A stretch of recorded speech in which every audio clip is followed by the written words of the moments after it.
Welcome to the webinar Secure Cloud, Protecting Your Cloud Data. Just some housekeeping notes before we get started.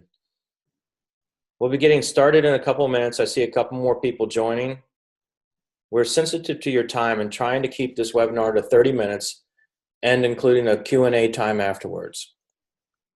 During the webinar, we'll have all microphones muted. If you have any questions, please use the Q&A button to present your questions to the team. We will address as many questions as we can. If we do not get to your specific question, we'll respond to those questions directly after the webinar. Of course, if you have specific questions about your environment or if you want a proof of concept, please feel free to email me at the address on the screen. We will also post all the question and answers in a frequently asked question after the webinar is completed. This webinar will be recorded and posted on our webpage for later viewing. So let's go ahead and get started. Today, I'm excited to have my good friend, Bien Nguyen, the Regional Cloud Threat Prevention Engineer from Check Point Software Technologies, joining us. Bien will be discussing how to extend your threat prevention to the cloud and all the new software as a service solutions that you may have. Bien, you can share your screen when you're ready, and let's get started. Thank you for the introduction, Craig. And I'm going to share my screen now. All right, so my name is Bien. Do you guys see my screen? Yes, we can see it. All right, great. My name is Bien, and I'm a cyber engineer here at Check Point Software Technologies. And today I'll be presenting to you protecting SaaS applications. First, we'll define what SaaS applications are. The use of cloud services in modern day businesses are on the rise. Cloud applications and software as a service products are increasingly prominent in organizations looking to deliver business applications at a fraction in a cost and time. Here are some examples of SaaS applications that are out for consumer use. We have Google Suite, Office 365, Dropbox, Box. Many of you have used or seen before, and you want to make sure that these cloud applications are secure. Both by account takeover, phishing attacks, and malware delivery. So let's go to a use case and how enterprises are targeted. In June 2017, hackers hijacked 90 different Office 365 email accounts of the members of the British Parliament. All data passing through those were breached.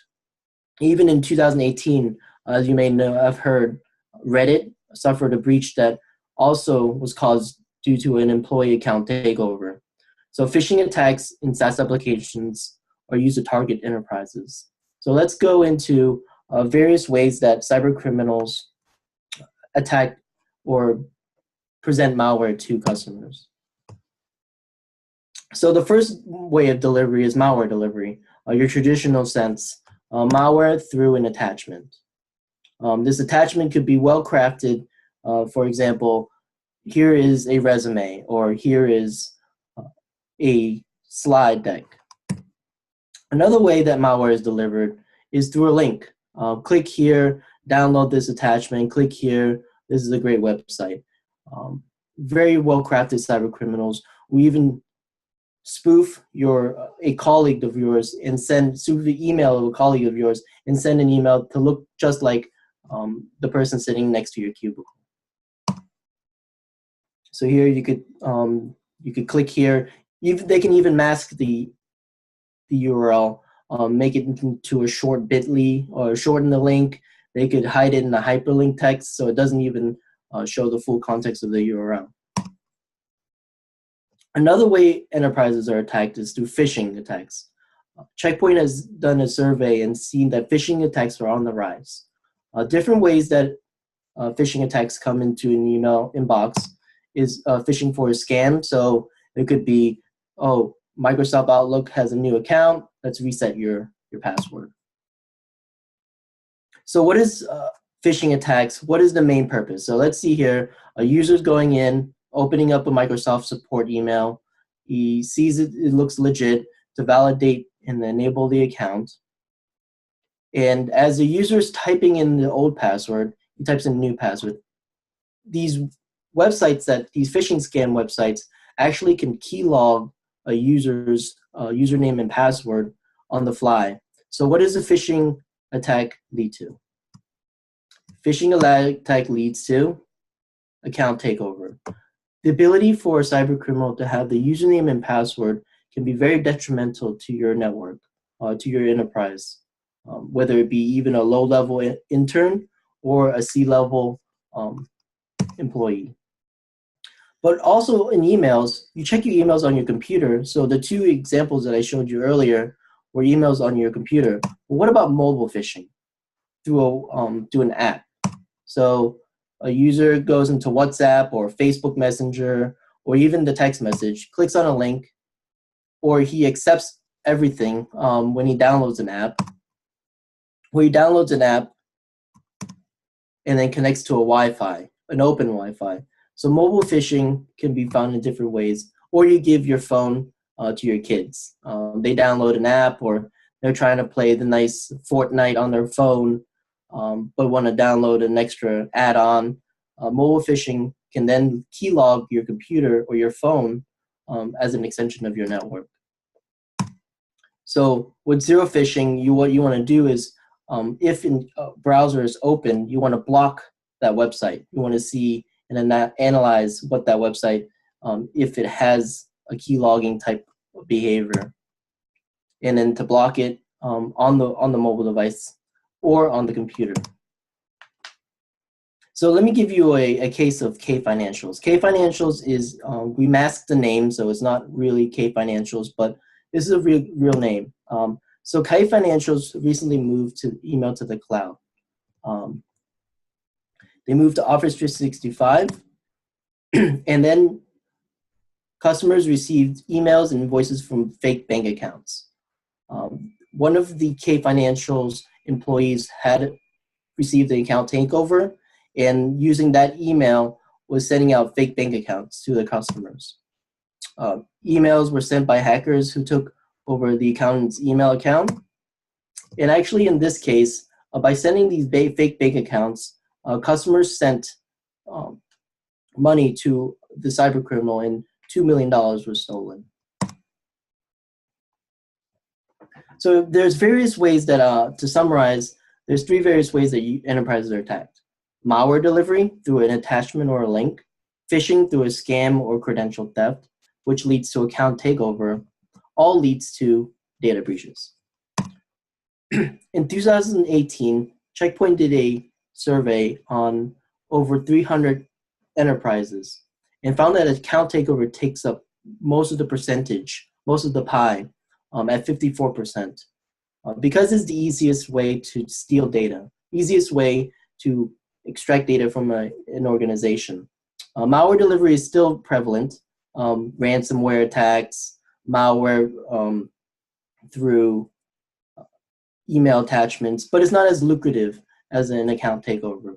But also 11% employee file sharing.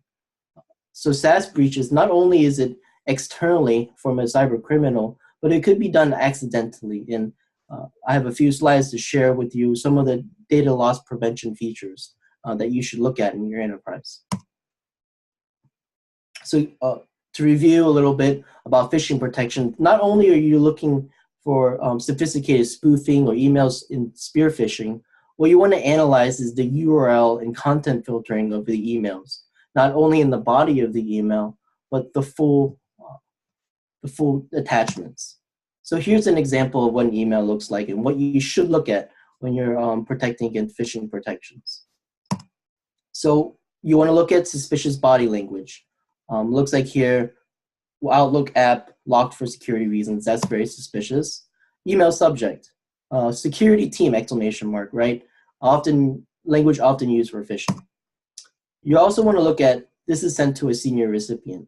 A phishing protections or a phishing protection that will work looks at if targeted emails are sent to your C-level employees. Another phishing protection that you should look at in a solution is a low traffic website. We see here cyber criminals spinning up web servers, spinning up websites maybe 5 hours, 1 day before an attack. With a phishing protection solution, what it'll do is explode this email or this website to see if how long this website has been up and running. So it's looking at the who is and the DNS queries of this a low traffic website to say this is a provide more confidence that this is a phishing email. And then also sender's name is brand related text. So an email that maybe, for example, bn@bankofamerica.com, but the Bank of America has 2 A's. And with the phishing protection, you want to have 300 more email indicators, all in an AI intelligence platform to provide credential phishing, financial scams, spear phishing, and whaling attacks. So let's move over to identity protection. Say, for example, you did have, you were faced for a phishing scam and an account was taken over. What do you do next? Well, what you need to do is provide protections against unauthorized user access. So with identity protection, what it will do, what a security provider will do is say, impossible travel, right? So if I'm logging into Virginia, where I currently am, and 3 hours later logging into China, that's impossible travel. So with identity protection, you're providing analytics based on behavior of a user impossible travel. Now, another way to do it is protections. Checkpoint has a threat cloud environment to have all the known bad IP addresses. Cyber criminals usually use the same IP address to log into your user's email and password. And so with that, Checkpoint identifies that an IP address is coming from an impersonated bad URL or bad IP and will block that traffic. There's different deployments. That's all the agentless based. Another deployment would be to have an agent on your computer or your mobile device that is all seamlessly integrated into your complete security environment. And so with CloudGuard SaaS, another protection that you're looking into your SaaS applications, right? Whether you're in Dropbox, Box.com, whether you're in Gmail or the G Suite or in Office 365, you want to protect against that 11% that I spoke about earlier with DLP, data loss protection. So what you want to do is leverage different data types, whether it be credit card information that is being sent on the fly, or it's being sensitive files that are encrypted that are being sent externally, or it's following your HIPAA, your NIST 853, basic DLP policy rules. Now, important enough, what you want to have is the visibility of who's sending what. The basic concept of cybersecurity is data at rest and data in movement. And this covers both. What you currently have saved, it gives you the visibility of what you have currently saved in your cloud storage environments, in your emails, and also what data is being sent to one person to another. And this is a way. This is an example of what the DLP looks like. We could protect. We could delete a DLP based on a DLP trigger to take away any applications or any documents that are currently being saved and stored in the cloud. But also another interesting SaaS protection that you should look at also is shadow IT discovery. And what does this mean? Users are constantly looking at ways to do productivity at a short time. You may not have these applications already installed in your network, so so users internally will download and create their own storage applications. So what that means is you want to have visibility on if users are creating Dropbox accounts, their own Dropbox accounts, or they're creating Box accounts on their own personal one, and saving your corporate data to those environments. That's important because you want to keep the data that you have and all the assets of your environment belong to the company, and it should not be shared or should not be saved into personal Dropbox accounts. And with shadow IT discovery, you're able to see where your data is going. And so here is an example of some of the shadow IT discovery numbers, the metrics. This is an example of there's 39 times this user sent a file to a Dropbox account that was not owned by your organization. It was their own Dropbox account. Or even Box.com, there was 3 times this user saved maybe a encrypted or a file that may have been a resume or contained some security numbers to these SaaS applications. So all in all, that is, in terms of SaaS security, we wanted to show you that preventing SaaS breaches is important, both malware, phishing, and protecting the user. Thank you very much.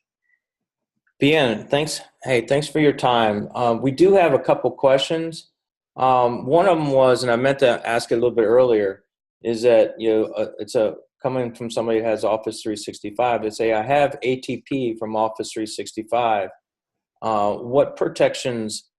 Why is the Office Checkpoint solution better than the Office 365 ATP? Right. All right. So the ATP stands for Advanced Threat Protection, and that's Microsoft's embedded security, whether you're an E3 license or E5 license. What Checkpoint offers differently than E3 or E5, the ATP is the threat emulation engine.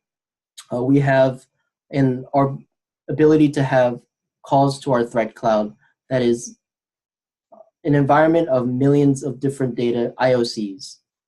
ATP does have virtualized sandboxing, but Checkpoint uniquely has the same virtualized sandboxing, but an additional patented emulation engine called CPU level emulation. And with this, we are able to find and protect against exploits at the CPU level. Another feature that Checkpoint offers is the 300 different phishing indicators that ATP does more on the malware delivery, but we see again phishing attacks on the rise, and ATP isn't able to catch some of the advanced phishing attacks that are coming into users' inboxes. With the 300 different indicators and the AI engine that's always learning the environment. You mentioned at the beginning of the different SaaS like Box and Dropbox. How does this pricing work on this solution? Is it per seat, or how's the pricing work? Oh yes. So the pricing works. I had said a lot of these SaaS applications and a lot of different features. The way it works is it's priced per user. So even if you have shared mailboxes or listservs or groups, that doesn't count. It's per user, and it's for all SaaS applications. So we have the various SaaS applications that I presented earlier, but we're also creating API calls to different. We're adding to our portfolio the different SaaS applications. So it's per user, and also the security features like anti-malware, zero-day threat protection, phishing, DLP, shadow IT, account takeover protection. That's all included in one license. There is no upgrade or down or lower level type tiered licensing. So yes, it's per user for all SaaS, for all protections. All SaaS, all protections per user. I think you answered this question in the thing, but it popped up anyway. Do I have to load anything on our endpoints? No. So for the basic SaaS protections, you do not have to load anything on your endpoints. The way the Checkpoint Cloud Guard works is it's API driven. So it's cloud to cloud protections. Okay. So users do not have to install anything on their computers in order to be protected, because everything is coming before the user receives the email. Now, the part where you do need endpoint protection or an endpoint agent or mobile agent is if you provide if you want to have Identity Guard. Identity Guard matches the phone with the application to the cloud SaaS application. That's what's called an additional multi-factor authentication feature, but that's an optional phased approach. But at first, when you're protecting just the emails or the Dropboxes, we don't need to turn on that feature at first.